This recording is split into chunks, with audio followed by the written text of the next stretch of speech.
नमस्कार, आप देख रहे हैं के न्यूज नेशनल और मैं हूं आपके साथ में शोभित पाठक। तो रुक करते हैं महत्वपूर्ण सुर्खियों पर। ईरान के विदेश मंत्री ने कहा, इस्लाम की धार्मिक पवित्रता का सम्मान और विभाजनकारी बयानबाजी न करने पर दोनों देश हुए सहमत।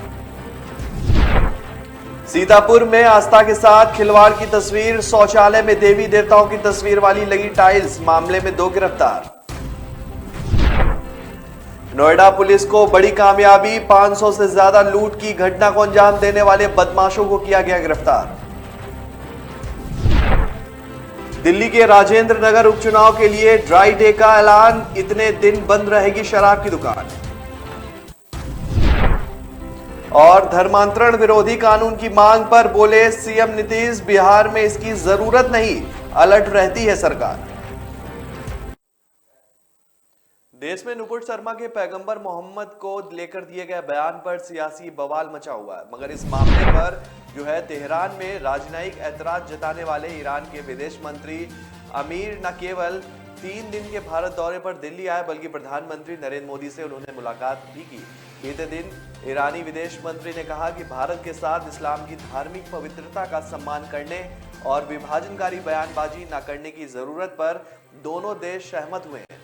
दरअसल प्रधानमंत्री मोदी ने बीते दिन ट्वीट कर ईरानी विदेश मंत्री हुसैन अमीर से हुई शिष्टाचार मुलाकात पर खुशी जताई। प्रधानमंत्री मोदी ने कहा कि मेहमान नेता के साथ हुई बातचीत में भारत और ईरान के बीच सदियों पुराने रिश्तों को आगे बढ़ाने पर चर्चा की गई।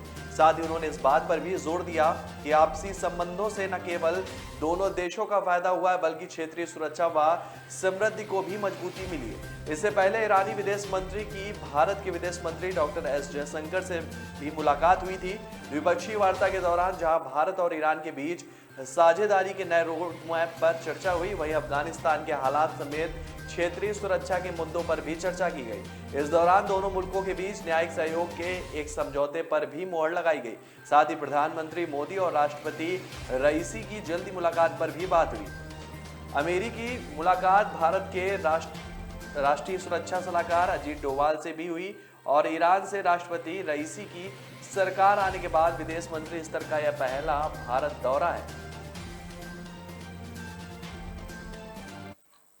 उत्तर प्रदेश के सीतापुर में आस्था से खिलवाड़ की नई तस्वीर देखने को मिल रही है। यहां ग्राम पंचायत के बनाए गए शौचालय में देवी देवताओं की तस्वीर वाली टाइल्स लगाने का मामला सामने आया। जानकारी के मुताबिक शौचालय में देवी देवताओं की तस्वीर देख ग्रामीणों में गुस्सा पैदा हो गया, जिसके बाद मामले की शिकायत की गई। बताया जा रहा है कि ग्रामीणों की नाराजगी के बाद पुलिस ने मामले को गंभीरता से लेते हुए तुरंत हरकत में आई और 2 लोगों को इस मामले में गिरफ्तार कर लिया।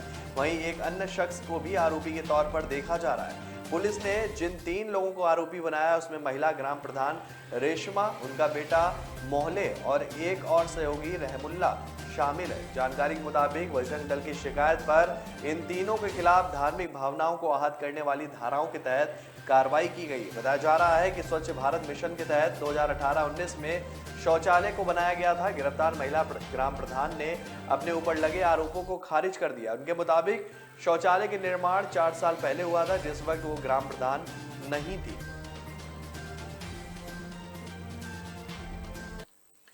दिल्ली एनसीआर में लगभग 500 से ज्यादा लोगों के साथ लूट की वारदात को अंजाम देने वाले शातिर बदमाशों को नोएडा पुलिस ने गिरफ्तार कर लिया है। नोएडा के थाना सेक्टर 24 के पुलिस की बदमाशों के साथ पहले मुठभेड़ हुई, जिसमें पुलिस की गोली से 2 बदमाश घायल हुए। इसके बाद पुलिस ने बदमाशों को गिरफ्तार कर लिया है। इनके पास से अवैध हथियार, लूट में इस्तेमाल की जाने वाली मोटरसाइकिल और कई जगहों से लूटी हुई 6 सोने की चैन भी बरामद की गई है। चौंकाने वाली बात यह है कि इन बदमाशों पर अब तक एनसीआर में 80 से ज्यादा मुकदमे दर्ज हो चुके हैं और यह अब तक 500 से ज्यादा लूटपाट को अंजाम दे चुके हैं। नोएडा पुलिस के इस गैंग की गिरफ्तारी करने पर नोएडा के एडिशनल डीसीपी रणविजय सिंह ने बताया कि दरअसल 8 जून की सुबह पुलिस जब सेक्टर 33 के पास चेकिंग कर रही थी, तब पुलिस को मोटरसाइकिल पर कुछ लोग नजर आए।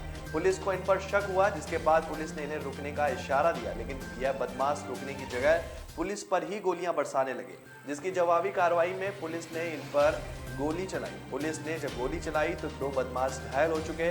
और अपने दोस्तों साथियों को गोली लगता देखकर उनका तीसरा साथी मौके से फरार हो गया, जिसके बाद पुलिस ने तीसरे साथी का पीछा करके उसे गिरफ्तार कर लिया। यह गैंग अब तक 500 से ज्यादा लोगों के साथ लूटपाट कर चुका है। पुलिस ने आरोपियों के कब्जे से सोने की 6 चैन, 2 देसी पिस्तौल, लूट में इस्तेमाल करने वाली बाइक और 1 कांटा बरामद किया। बदमाशों को सेक्टर 24 की पुलिस ने गिरफ्तार किया है और यह इससे पहले कई बार जो है यहाँ लूट की घटना को अंजाम दे चुके हैं और पूरे एनसीआर में 500 से ज्यादा लूटपाट की वारदात को जो है अंजाम दे चुके हैं। दिल्ली में राजेंद्र नगर उपचुनाव के मद्देनजर दिल्ली सरकार ने कहा है कि विधानसभा क्षेत्र में शराब की दुकानें 21 जून शाम 5 बजे से 23 जून को मतदान संपन्न होने तक बंद रहेंगी। आपको बता दें कि आबकारी विभाग की ओर से जारी एक आदेश में कहा गया है कि ड्राई दिवस मतगणना के दिन भी जारी रहेगा, यानी कि शराब की दुकानें 26 जून को भी बंद रहेंगी।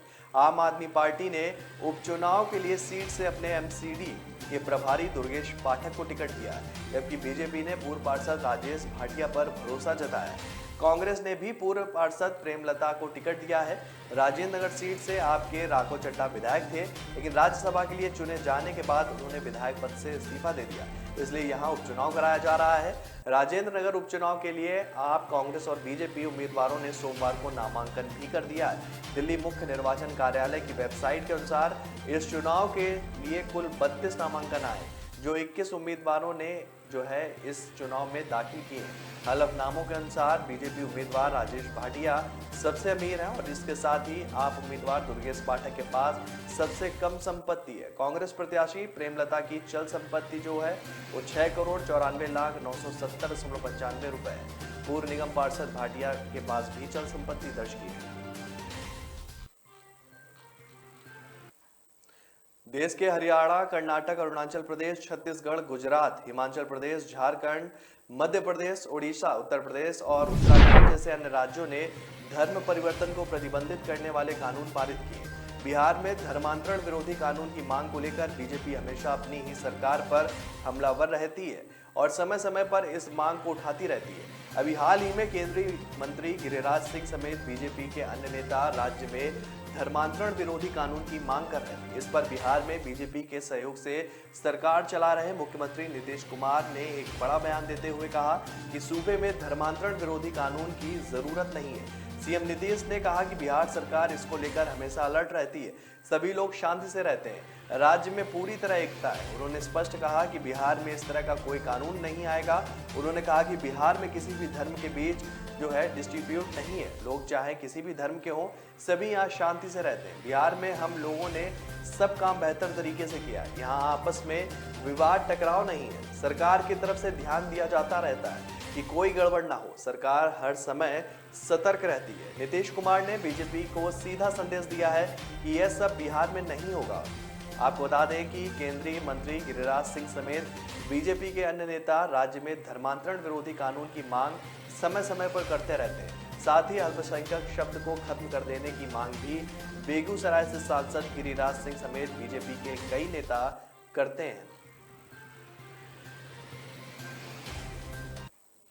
तो ब्रेक पर जाने से पहले रुक करते हैं महत्वपूर्ण सुर्खियों पर।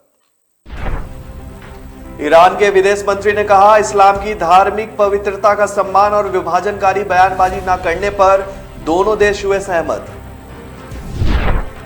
सीतापुर में आस्था के साथ खिलवाड़ की तस्वीर, शौचालय में देवी देवताओं की तस्वीर वाली लगी टाइल्स, मामले में 2 गिरफ्तार।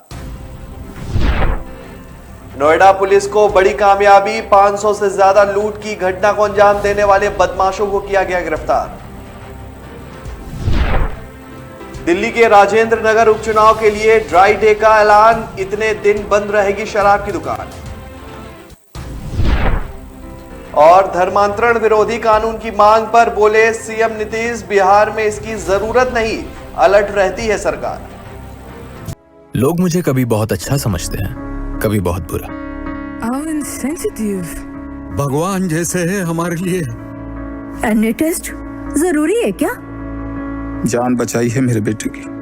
ठीक से देखा ही नहीं, सिर्फ 2 मिनट। लोगों की बातों का असर मैं अपने काम पे नहीं पड़ने देता। मैं जो करता हूँ वो अपने पेशेंस के लिए करता हूँ। अगर मेरे पास सिर्फ 2 मिनट है तो शायद इसलिए क्योंकि कोई और क्रिटिकल है। अगर मैं एक से ज्यादा टेस्ट करवा रहा हूं वो इसलिए क्योंकि मेरे ट्रीटमेंट में डाउट की जगह नहीं। अगर मैं स्ट्रिक्ट या इनसेंसिटिव हूं वो इसलिए क्योंकि आपकी हेल्थ सबसे इंपॉर्टेंट है। तो लोग मुझे चाहे अच्छा समझे या बुरा, मैं उनसे कहता हूं थैंक यू, क्योंकि वो मुझे रोकते नहीं बल्कि याद दिलाते हैं कि मुझे मेरे पेशेंट्स के लिए क्या करना है।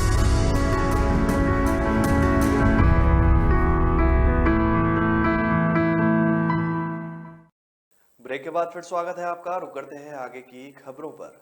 उत्तराखंड में अब एटीएम से लोग अनाज भी ले सकेंगे। राज्य में जल्द सरकार फूड ग्रेन एटीएम योजना शुरू करने जा रही है। विश्व खाद्य योजना के तहत ये योजना प्रदेश में शुरू होने जा रही है। जैसे लोग एटीएम मशीन से पैसे निकालते हैं वैसे ही एटीएम से अनाज निकलेगा और पूरे देश में उत्तराखंड ऐसा करने वाला तीसरा राज्य बनेगा। सरकारी सस्ते गल्ले की दुकानों पर राशन पाने वाले पात्र लोग अब इस योजना का लाभ जल्द उठा सकेंगे।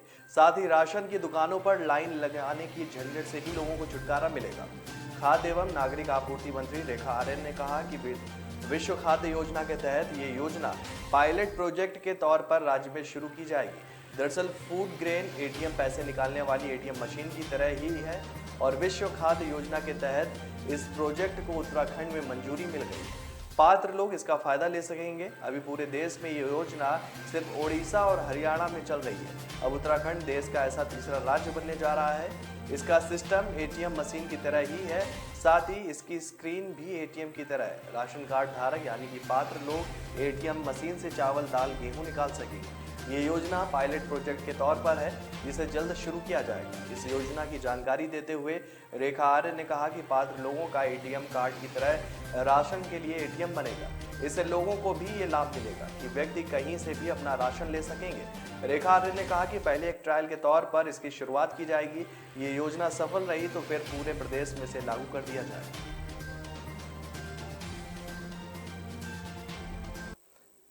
लोकसभा उपचुनाव के लिए बहुजन समाज पार्टी ने स्टार प्रचारकों की लिस्ट जारी कर दी है और इस लिस्ट में बसपा चीफ मायावती का नाम भी शामिल है। बड़ी बात यह है कि सतीश मिश्रा का नाम इस लिस्ट में शामिल नहीं है। एकमात्र विधायक उमाशंकर सिंह भी सूची में शामिल किए गए। बीएसपी स्टार प्रचारकों की लिस्ट में पार्टी चीफ मायावती, भीम राजभर, मुनकाद अली, विजय प्रताप, राजकुमार गौतम, उमाशंकर सिंह, विजय प्रताप, मनोज कुमार, हरीश चंद्र गौतम, ओंकार शास्त्री, डॉक्टर बलिराम और इंदर राम के साथ अन्य लोग भी शामिल किए गए हैं। और 7 विधान सीटों पर उपचुनाव के लिए आयोग ने तारीख की घोषणा भी कर दी है। इलेक्शन कमीशन ने कहा कि 23 जून को वोट डाले जाएंगे। वोटों की गिनती 26 जून को होगी। चुनाव आयोग ने पंजाब की संगरूर, यूपी की रामपुर, आजमगढ़ जो है लोकसभा सीट पर उपचुनाव कराने की घोषणा भी की है। संगरूर सीट भगवंत मान के मुख्यमंत्री बनने के बाद खाली हुई थी। वहीं रामपुर सीट आजम खां के लोकसभा सदस्यता से इस्तीफे के बाद खाली हुई है। आजमगढ़ से अखिलेश यादव सांसद चुने गए थे। उन्होंने विधानसभा चुनाव में जीत के बाद संसद की सदस्यता से इस्तीफा दे दिया था।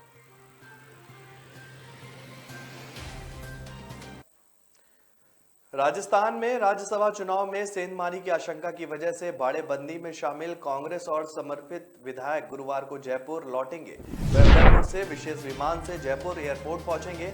यहां से विधायकों को बसों से दिल्ली रोड स्थित कुकस के पास एक लग्जरी होटल में ले जाया जाएगा। होटल में तमाम विधायक रात्रि विश्राम करेंगे। इसके बाद अगले दिन 10 जून को सुबह 9 बजे होटल से विधानसभा के लिए रवाना होंगे। विधानसभा पहुंचकर राज्यसभा चुनाव के लिए अपने मताधिकार का इस्तेमाल करेंगे। आपको बता दें कि करीब एक सप्ताह से कांग्रेस विधायक उदयपुर के ताज अरावली रिसोर्ट में बाड़ेबंदी में रह रहे हैं। गौरतलब है कि कांग्रेस पार्टी ने 4 सीटों पर हो रहे राज्यसभा चुनाव के लिए 3 सीटों के लिए रणदीप सिंह सुरजेवाला, मुकुल वासनिक और प्रमोद तिवारी को राज्यसभा उम्मीदवार बनाया है। 2 सीटें तो कांग्रेस पार्टी आसानी से जीत जाएगी, लेकिन तीसरी सीट पर पेच फंस गया है। दरअसल भाजपा समर्पित निर्दलीय प्रत्याशी सुभाष चंद्रा के मैदान में आने से कांग्रेस को अपने विधायकों में सेंधमारी की आशंका सता रही है। गौरतलब है कि मुख्यमंत्री अशोक गहलोत और प्रदेश कांग्रेस के अध्यक्ष गोविंद सिंह डोटासरा भी जयपुर पहुंच गए। गहलोत के साथ कांग्रेस प्रत्याशी रणदीप सिंह सुरजेवाला, मुकुल वासनिक और प्रमोद तिवारी भी जयपुर पहुंच चुके हैं। राजस्थान में राज्यसभा का चुनाव काफी दिलचस्प हो गया। यहाँ 4 सीटों के लिए सीधी फाइट हो रही है और यहाँ एक उम्मीदवार को जीतने के लिए 41 वोट चाहिए। कांग्रेस से 3 उम्मीदवार मुकुल वासनिक, रणदीप सुरजेवाला और प्रमोद तिवारी मैदान में आ गए और हर उम्मीदवार को जीत के लिए 41 विधायकों के वोट चाहिए। तीनों उम्मीदवारों के लिए 123 विधायकों के वोट जरूरी हैं। बदले में हालात में अगर 3 विधायकों के वोट भी इधर उधर हो गए तो कांग्रेस के तीसरे उम्मीदवार की हार हो सकती है।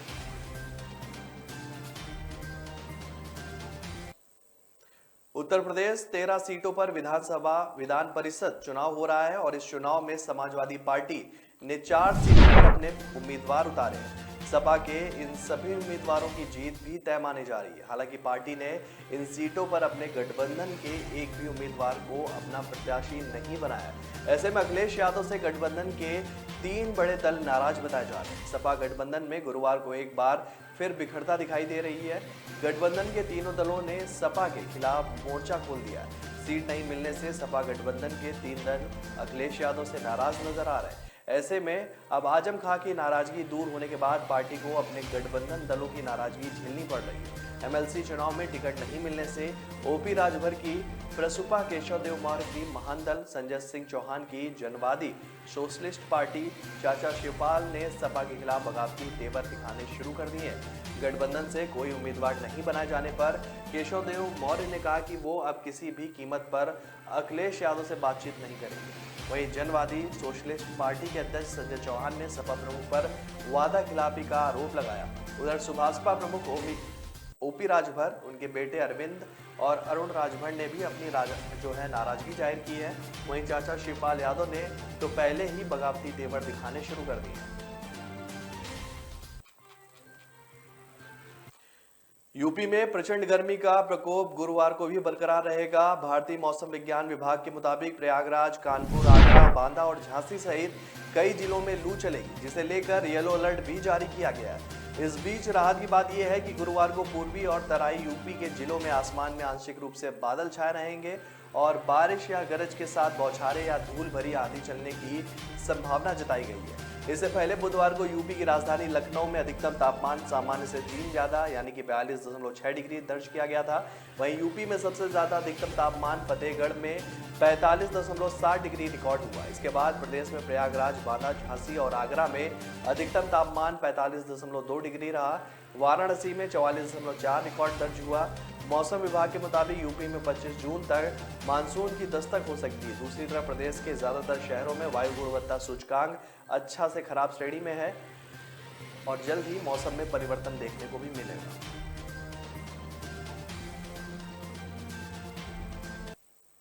तो ब्रेक पर जाने से पहले रुक करते हैं महत्वपूर्ण सुर्खियों पर।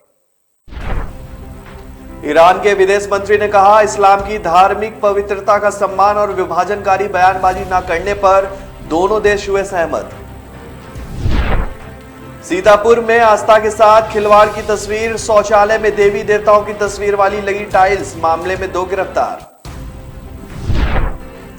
नोएडा पुलिस को बड़ी कामयाबी, 500 से ज्यादा लूट की घटना को अंजाम देने वाले बदमाशों को किया गया गिरफ्तार। दिल्ली के राजेंद्र नगर उपचुनाव के लिए ड्राई डे का ऐलान, इतने दिन बंद रहेगी शराब की दुकान। और धर्मांतरण विरोधी कानून की मांग पर बोले सीएम नीतीश, बिहार में इसकी जरूरत नहीं, अलर्ट रहती है सरकार। लोग मुझे कभी बहुत अच्छा समझते हैं, कभी बहुत बुरा। भगवान जैसे है हमारे लिए। एनए टेस्ट जरूरी है क्या? जान बचाई है मेरे बेटे की। ठीक से देखा ही नहीं, सिर्फ 2 मिनट। लोगों की बातों का असर मैं अपने काम पे नहीं पड़ने देता। मैं जो करता हूं वो अपने पेशेंस के लिए करता हूं। अगर मेरे पास सिर्फ 2 मिनट है तो शायद इसलिए क्योंकि कोई और क्रिटिकल है। अगर मैं 1 से ज्यादा टेस्ट करवा रहा हूं वो इसलिए क्योंकि मेरे ट्रीटमेंट में डाउट की जगह नहीं। अगर मैं स्ट्रिक्ट या इनसेंसिटिव हूं वो इसलिए क्योंकि आपकी हेल्थ सबसे इंपॉर्टेंट है। तो लोग मुझे चाहे अच्छा समझे या बुरा, मैं उनसे कहता हूं थैंक यू, क्योंकि वो मुझे रोकते नहीं बल्कि याद दिलाते हैं कि मुझे मेरे पेशेंट्स के लिए क्या करना है।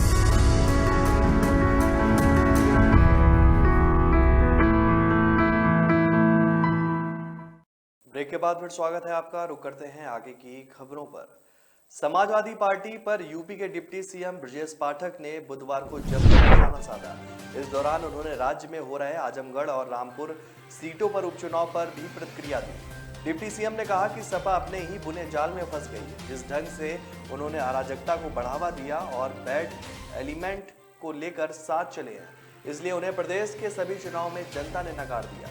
डिप्टी सीएम ने लोकसभा उपचुनाव पर प्रतिक्रिया देते हुए कहा कि बीजेपी के दोनों उम्मीदवार लोकसभा का उपचुनाव भारी मतों से जीतेंगे। वहीं उन्होंने कानपुर हिंसा के बाद कानून व्यवस्था पर उठ रहे सवालों पर जवाब दिया। डिप्टी सीएम ने कहा कि उत्तर प्रदेश राज्य में कानून का राज्य है और किसी भी स्थिति में कानून तोड़ने वालों को सड़क पर निकलने की इजाजत नहीं है। हर स्थिति से निपटने के लिए पुलिस प्रशासन तैयार है। यूपी में सब लोग सुरक्षित है, किसी को भी चिंता करने की आवश्यकता नहीं है। वहीं विधान परिषद चुनाव में सपा गठबंधन में मची खलबली और सहयोगियों के बीजेपी में आने का सवाल उनसे किया गया। इस पर ब्रजेश पाठक ने कहा कि बीजेपी की रीति नीति में जो भरोसा करते हैं उन पर हमारा राष्ट्रीय नेतृत्व, प्रदेश नेतृत्व विचार करता है। ऐसे सभी लोगों का हम लगातार स्वागत करते हैं जो हमारी रीति नीतियों में भरोसा करते हैं, राष्ट्रवाद की भावना के साथ हैं। ऐसे जो भी व्यक्ति आते हैं उनका हम स्वागत करते हैं।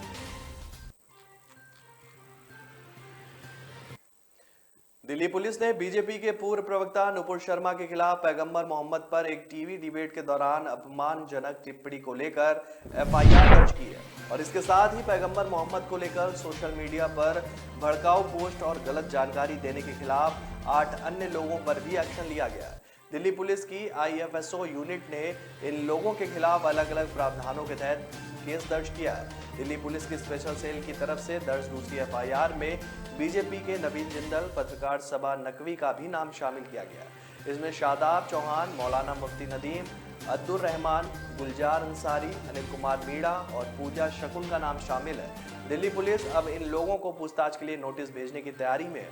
आपको बता दें कि दिल्ली पुलिस की तरफ से इन सभी को सभी के खिलाफ वैमनस्य फैलाने और भड़काने और आपसी भाईचारे में दरार डालने के खिलाफ संलिप्त रहने के लिए विभिन्न धाराओं के तहत केस दर्ज किया गया।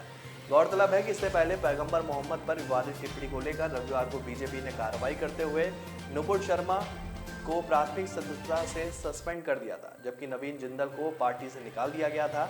हालांकि मंगलवार को दिल्ली पुलिस ने बताया कि उसने विवादित टिप्पणी के बाद जान से उन्हें मारने की धमकी मिल रही है। शिकायत दर्ज कराने के बाद नुपुर शर्मा को सुरक्षा भी मुहैया कराई गई। पुलिस अधिकारी ने बताया कि पैगंबर मोहम्मद पर अपमानजनक टिप्पणी के बाद मिल रही जान से मारने की धमकी को लेकर नुपुर शर्मा और उनके परिवार को सुरक्षा दी गई है। नुपुर शर्मा ने 27 मई को ट्वीट करते हुए अपने पार्टी की सदस्यता से बाहर आने की बात कही थी।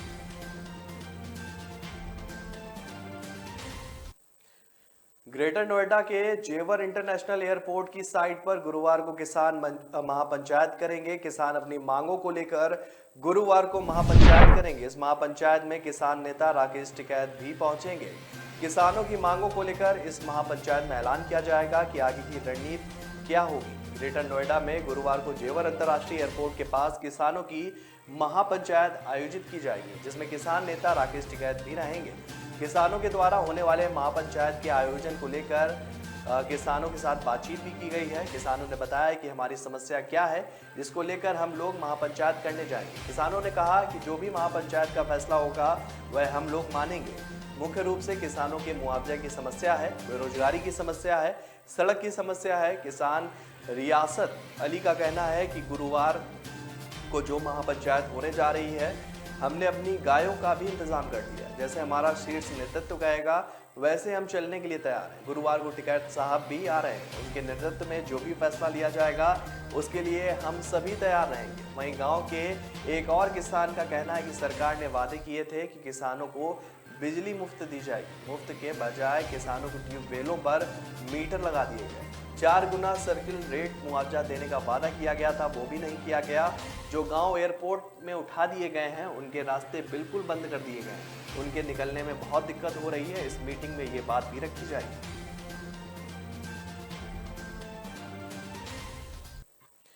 मध्य प्रदेश के बालाघाट जिले में बुधवार उस वक्त बड़ा हादसा हो गया जिससे पूरे गांव और आसपास के इलाके में मातम पसर गया। जानकारी के अनुसार बालाघाट के एक गांव में कुएं की सफाई के दौरान जहरीली गैस के रिसाव से 5 लोगों की मौत हो गई और एक अन्य की हालत गंभीर बताई जा रही है। जिसका इलाज अस्पताल में किया जा रहा है। वहीं मुख्यमंत्री शिवराज सिंह चौहान ने घटना पर दुख व्यक्त किया है। मध्य प्रदेश के मुख्यमंत्री शिवराज सिंह चौहान ने ट्वीट करते हुए कहा कि बालाघाट के कुदान गांव में कुएं में जहरीली गैस के रिसाव से हुई दुर्घटना में अनमोल जिंदगियों के असमय निधन का दुखद समाचार प्राप्त हुआ।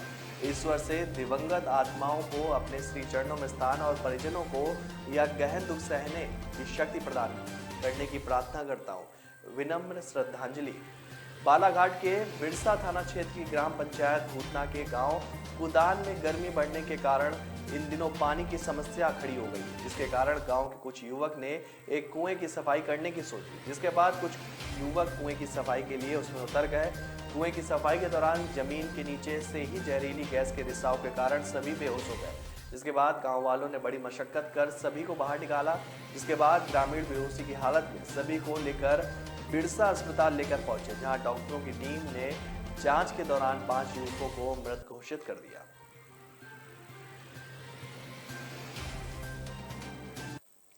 उत्तराखंड में दूसरी बार बीजेपी को बहुमत मिलने के बाद सरकार ने कामकाज तेज कर दिया है। अब राज्य के सीएम पुष्कर सिंह धामी ने उपचुनाव में बड़ी जीत दर्ज कर ली है, जिसके बाद राज्य सरकार बजट सत्र की तैयारियों में लग गई है। उत्तराखंड में 14 जून से बजट सत्र शुरू हो रहा है और ये राज्य में इस साल का पहला बजट सत्र होगा। उत्तराखंड में सरकार ने बजट सत्र से पहले गढ़वाल से लेकर कुमाऊं तक सभी वर्ग के लोगों से बजट को लेकर सुझाव भी मांगे। माना जा रहा है कि इस बार के बजट में सरकार का फोकस रोजगार बढ़ाने, पलायन को रोकने, होम स्टे को बढ़ाने पर के साथ साथ कृषि के क्षेत्र पर भी होगा। इसको लेकर सरकार ने हर वर्ग से सुझाव भी मांगे। राज्य के वित्त मंत्री प्रेमचंद अग्रवाल ने कहा कि बजट में सभी वर्गों का ध्यान रखा जाएगा। पहली बार हमने प्रयास किया है कि प्रदेश में गढ़वाल से लेकर कुमाऊं के अंदर जितने भी स्टेक होल्डर हैं उनसे करीब 6 घंटे तक हमने बातचीत की। इस दौरान सीएम भी बैठक में मौजूद रहे। हमने सभी का सुझाव लिया है, हम सुझाव का बजट में अमल करेंगे। उन्होंने कहा कि हमारा जोर है कि हम बजट को कैसे रोजगार परक बना सकें, जिससे हम पलायन को रोक सकें। इसके अलावा बागवानी और स्थानीय उत्पाद को बढ़ावा देने पर भी जोर दिया जाएगा। कई जगहों से आवारा पशुओं की बात आ रही है, उसका भी ध्यान हम बजट के दौरान रखेंगे। हमारे बजट में कृषि से लेकर व्यापार तक सभी क्षेत्रों पर फोकस रहेगा।